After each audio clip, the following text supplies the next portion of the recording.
남북통합문화센터 평화통일 열린 강좌 신효숙 박사님과 함께 북한 해외 유학의 특징 살펴보고 있는데요. 계속해서 2부 이어가도록 하겠습니다. 네.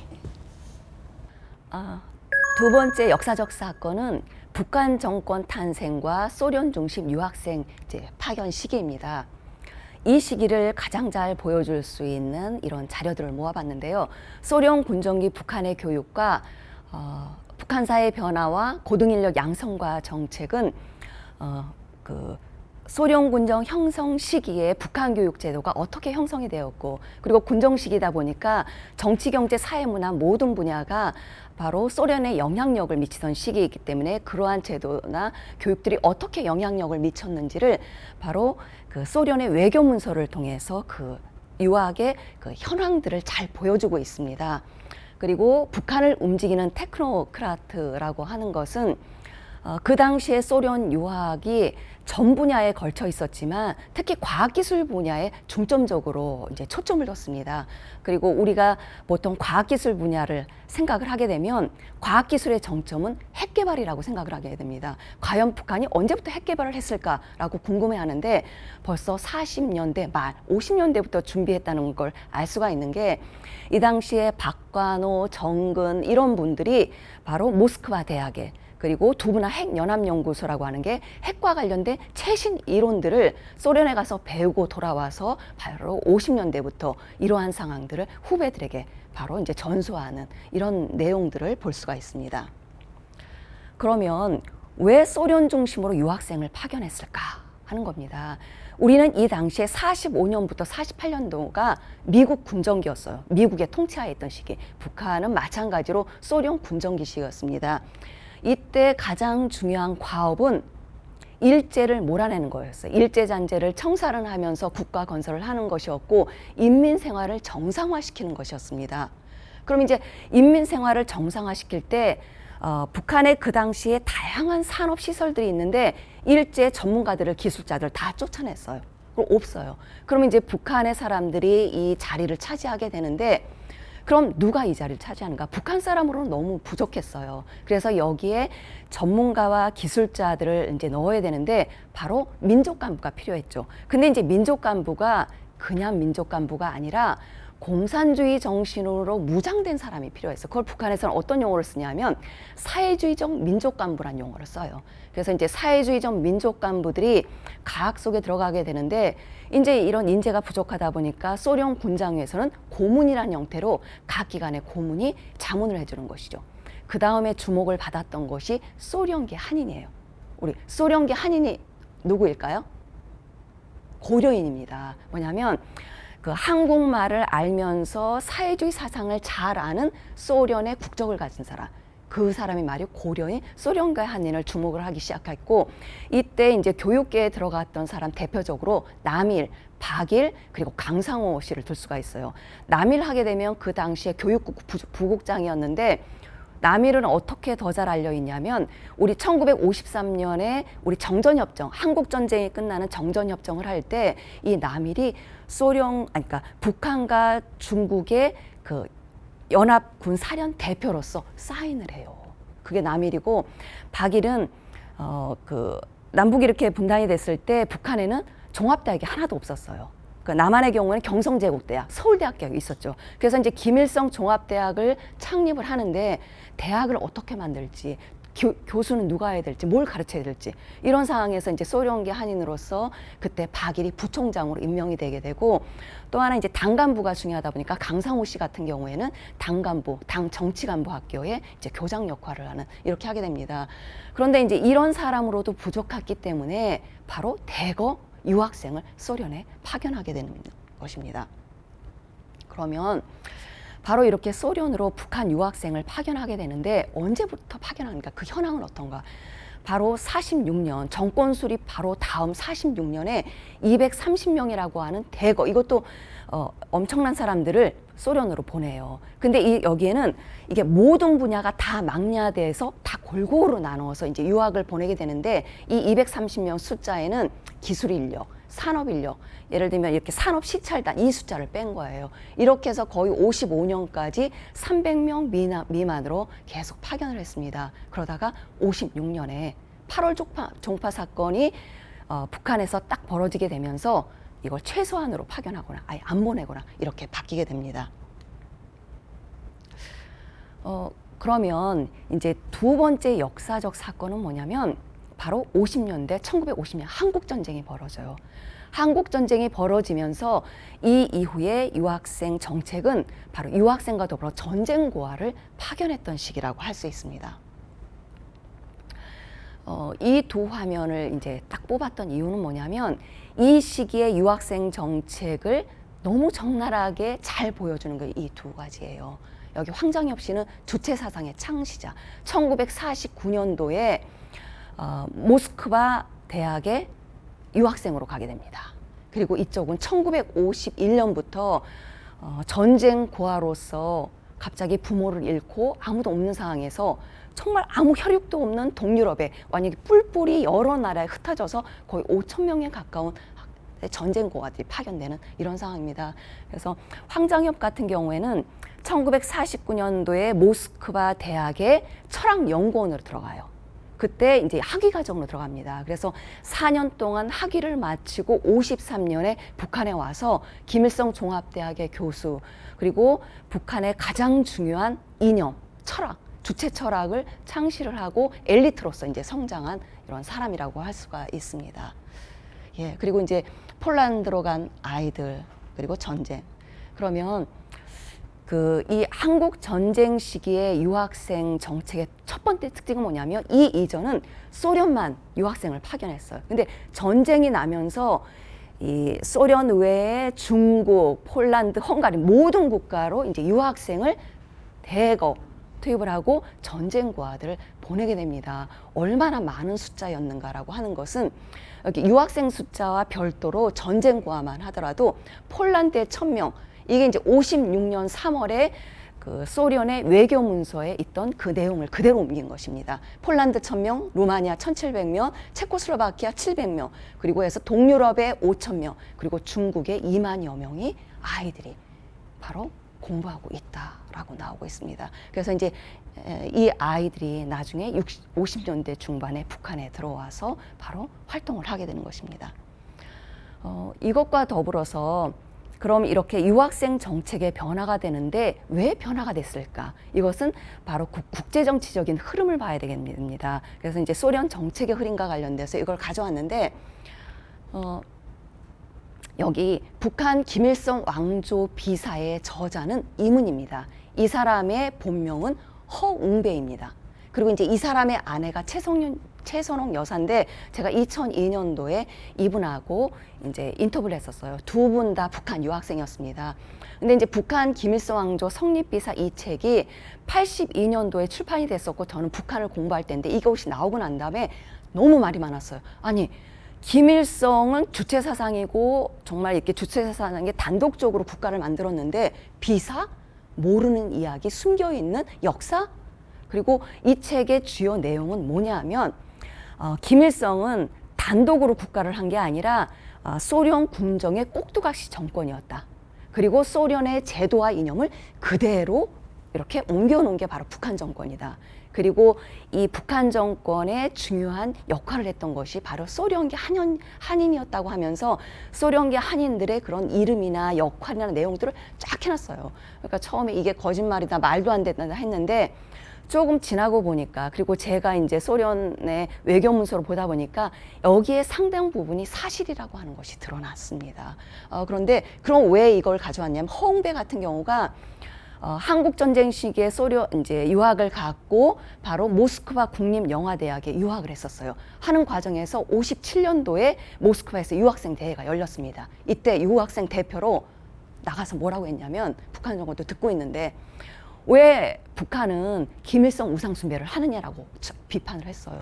그래서 이제 이 사람은 곧바로 이제 북한으로 소환하려고 할 때 북한 대사관에 몰래 이제 기지를 발휘해서 화장실에 숨고 화장실의 창문을 통해서 이제 나왔습니다. 그래서 이때 같이 의견을 동조로 했던 이 그 대학의 북한 유학생 8명, 그리고 이 아내였던 이 최선웅 여사, 이렇게 해서 9명이 집단 만명 신청을 했고 받아들여져서 소련에 남았습니다.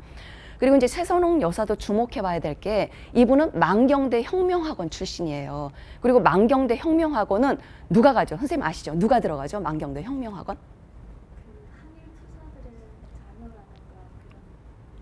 예, 지금 뭐라고 했냐면 만경대 혁명학원은 항일 투사들의 그 자녀들이 들어간 한 학교다라고 얘기했습니다. 맞습니다. 왜냐하면 여기는 이제 엄마가 우리는 독립운동을 했다고 해요. 북한에서는 항일 혁명을 했던 사람들의 자녀가 그 당시에 이제 학교도 못 가고 막 떠돌아다닐 때예요. 그래서 자신은 중국에 있는 도문에서 이러고 있을 때 북한 사람이 나왔대요. 48년도에 학교를 이제 여는데 당신 학교 들어오지 않겠냐? 좋다. 해가지고 이제 그 초기 졸업생으로 이제 입학을 하고 52년도에 졸업한과 동시에 그 북한에서는 전쟁 당시에 전쟁 이후를 준비를 했어요. 그러니까 북한의 중추 핵심 인력들을 다 유학을 보낸 거예요. 그래서 만경대 혁명학원에 상당히 거의 대부분을 졸업과 동시에 유학을 보냈고 자기는 거기에 들어갔다라고 이야기를 하고 있습니다. 그러면 과연 이제 이 소련에서 사회주의권에 어떤 변화가 있었길래 이러한 유학생 정책가 변화가 있었을까? 가장 중요한 사건이 1956년 2월에 소련에서 제20차 전당대회가 열려요. 근데 제20차 전당대회에서 후르시초프가 사회주의권에게 아주 혁신적인 얘기를 던지는 게 뭐냐면 바로 스탈린 격하운동, 스탈린 개인 숭배를 비판합니다. 그리고 비판을 하면서 모든 사회주의 국가의 다양한 길을 인정을 한다라고 얘기를 해요. 근데 사회주의 국가의 다양한 길을 인정한다라고 하는 것이 동유럽에 엄청난 반향을 일으켜서 여기 폴란드와 헝가리, 특히 헝가리 부다페스트에서 자유화 운동이 이루어지게 됩니다.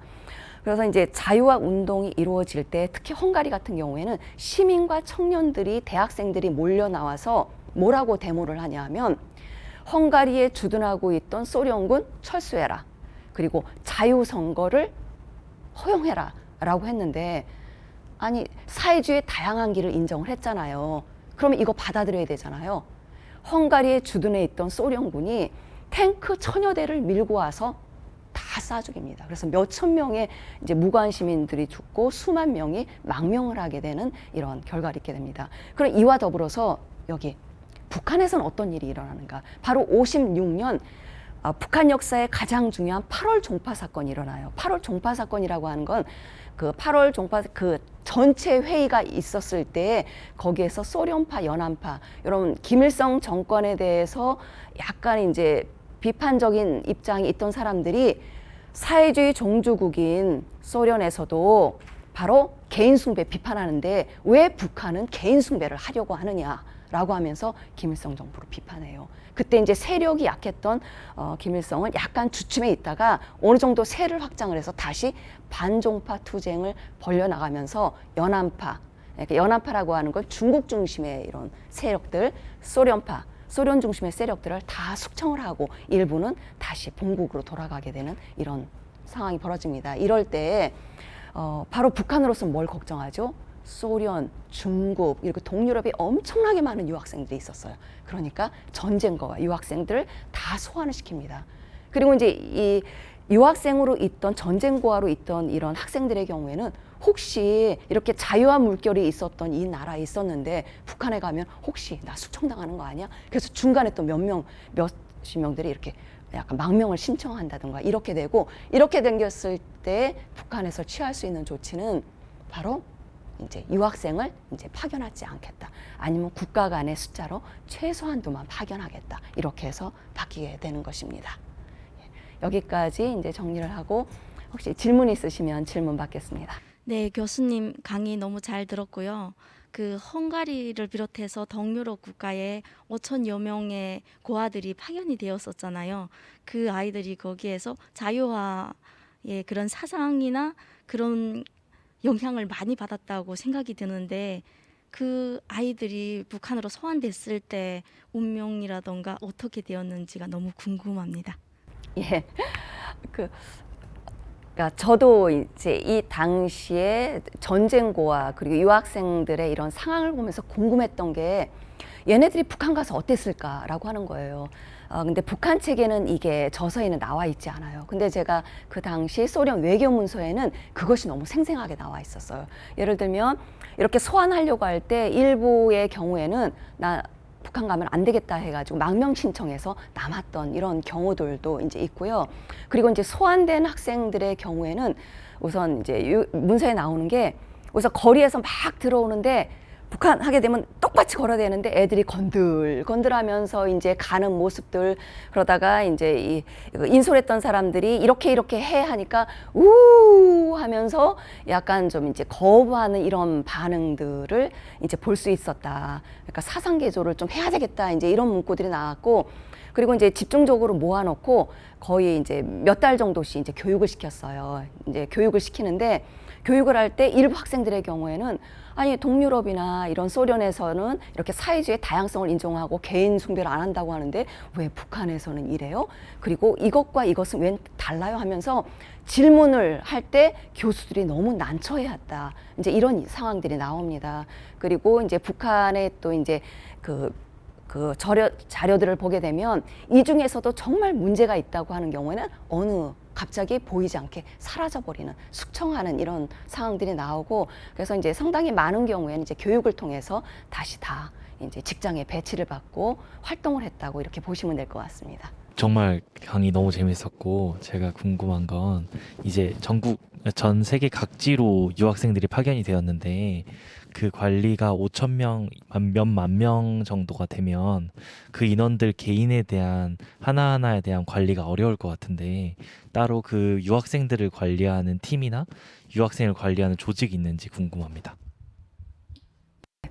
그러니까 북한의 경우에는 나가기 전에도 교육을 시키긴 하지만 그 현지에서도 각각 대사관이 있었고, 그 당시에는 사회주의권끼리 상당히 똘똘 묻혀 있는 상황이었습니다. 그렇기 때문에 현지에 이제 대사관이 있었고 대사관에 당간분들이 있었기 때문에 있었고, 또 하나는 뭐냐면 그 당시 사회주의권이 왜 유학생과 전쟁고를 받아들였을까? 그러니까 전쟁이 났을 때 우리 한국 같은 경우에서도 그 전쟁 이후에 구호물자를 많이 줬지 않습니까? 전쟁을 빨리 복구할 수 있도록 다양한 지원을 해주는데, 사회주의 국가에서도 이 지원과 관련돼서 물자, 기술자만 한 게 아니라 우리는 그 전후 복구의 원조의 일환으로 전쟁고와 받아들이겠다.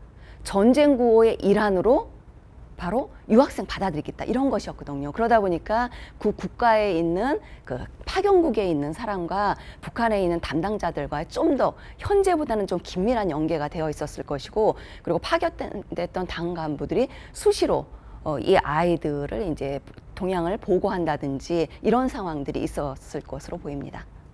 한 번 이제 망명 사건도 있었고, 그리고 이제 소환하는 경우도 있었는데, 그 이후에 그래도 조금의 유학생들을 다른 나라로 파견을 했다고 하셨는데, 뭔가 그러면 그 유학생들에 대해서는 좀 달라진 규칙이라든지 어떤 그런 것들이 있었는지 좀 궁금합니다.